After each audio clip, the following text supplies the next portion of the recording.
کل ایک خبر جو آپ تک پہنچی اور وہ معاہدے کی توسیع اور توثیق تھی، جس میں ہماری ٹیم حکومتی وفد کے ساتھ کافی دیر مذاکرات میں رہی، جس میں انہوں نے اپنے اس عہد کا پاس رکھتے ہوئے یہ بات کہی کہ جی ہمیں نہیں پتہ تھا کہ ناموس رسالت کا معاملہ اتنا نازک ہے، ہمیں تو بابا جی کے دنیا سے جانے کے بعد پتہ لگا۔ انہوں نے کہا جی ہم اس معاملے پر عملی اقدامات کرنے کے لیے تیار ہیں، ہمیں وقت دیا جائے۔ تو ہمارا وقت انہیں دینا اس بات کا ہے کہ ہم حضور سید عالم صلی اللہ علیہ وسلم کی ناموس پر سرکاری سطح پر جواب چاہتے ہیں، اور اس سرکاری سطح پر جواب دینے کے لیے ہم نے انہیں وقت دیا، اور وہ وقت کا اعلان خود ہمارے ملک کے وزیر اعظم عمران خان صاحب نے اعلان کیا۔ ہم اس کے بعد بھی یہ کہتے ہیں کہ وہ 17 فروری ہو یا 20 اپریل ہو، ہم میدان عمل کے لیے تیار ہیں۔ ہم نے آپ کو ایک موقع دیا ہے کہ آپ اپنے آقا و مولا صلی اللہ علیہ وسلم کی بارگاہ میں سرخ رو ہو سکو۔ اور دوسری بات یہ ہے کہ ان کا خود بیٹھ کر ہماری ٹیم سے یہ بات کرنا کہ جی ہم اس معاملے میں اب سیریس ہو چکے ہیں، نہ تو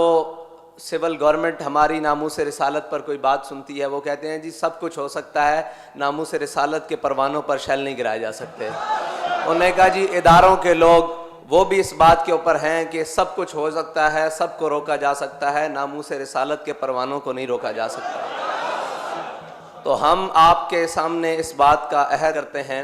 کہ آپ ہمیں وقت دیں، انشاءاللہ ہم عملی تصویر میں آئیں گے۔ ہم نے کہا جی آپ کو وقت دے دیا گیا حضور کے نام پر، کیونکہ ان کی ناموس کا مسئلہ ہے۔ اللہ تعالیٰ آپ سے یہ کام لے لے اور آپ کو قیامت والے دن حضور کے سامنے شرمندگی نہ اٹھانی پڑے،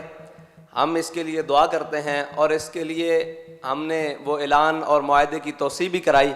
لیکن ایک بات ہے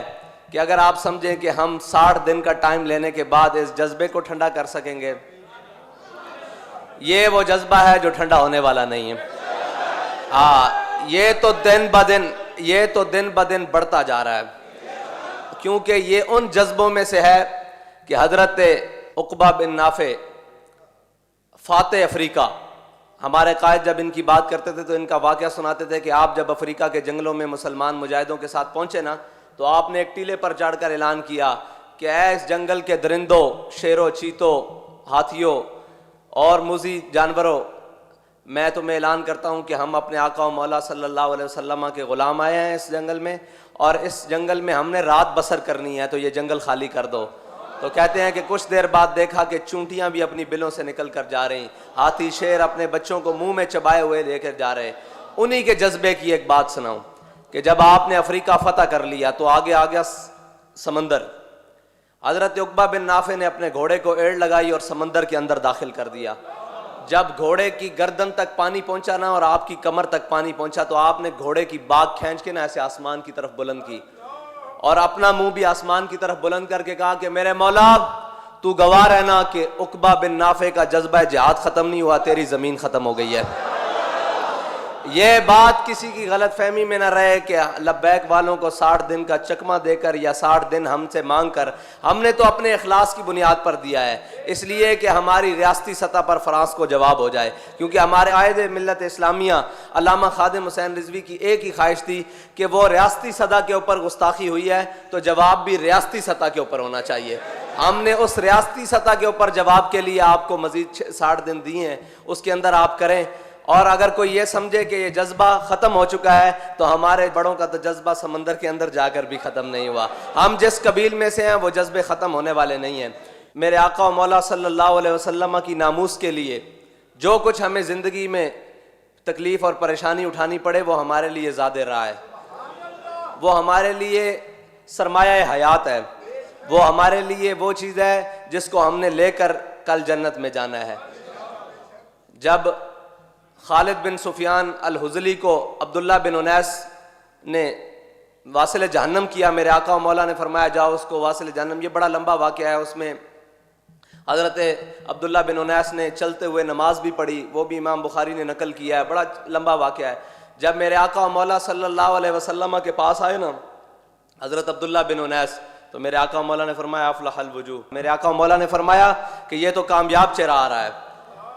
تو کامیاب چہرے وہی ہیں جو حضور سید عالم صلی اللہ علیہ وسلم کے دشمنوں سے مقابلہ کر کے آئیں۔ ہم نے آپ کو ایک موقع دیا ہے کہ آپ بھی ان چہروں میں اپنا چہرہ رکھوا لیں جو کامیاب ہیں، جو حضور سید عالم صلی اللہ علیہ وسلم کی ناموس رسالت کے لیے کام کرنے کے لیے تیار ہیں۔ ہم نے اپنے سارے چہرے حضور سید عالم صلی اللہ علیہ وسلم کی ناموس پر قربان کرنے کے لیے رکھے ہوئے ہیں۔ جب میرے آقا و مولا صلی اللہ علیہ وسلم کے پاس عبداللہ بن انیس آئے تو میرے آقا و مولا نے اپنا عصا مبارک حضرت عبداللہ بن انیس کو دیا اور فرمایا عبداللہ بن انیس یہ اپنے پاس رکھ لو، قیامت والے دن جب روز محشر ہوگا کسی کے پاس چلنے کے لیے کوئی سہارا نہیں ہوگا، تمہارے پاس یہ عصا ہوگا اور تم اسی عصا کی ٹیک پر جنت میں جاؤ گے۔ تو حضرت عبداللہ بن انیس نے وہ عصا وصیت کی تھی کہ میری قبر میں رکھ دینا،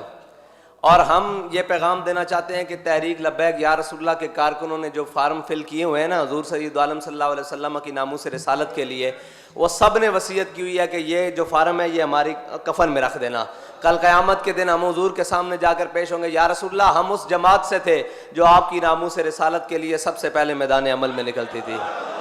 ہم اس قائد کے پیچھے تھے جس قائد نے حضور سید عالم صلی اللہ علیہ وسلم کی ناموس رسالت کے لیے سب سے پہلے آگے قدم بڑھایا تھا۔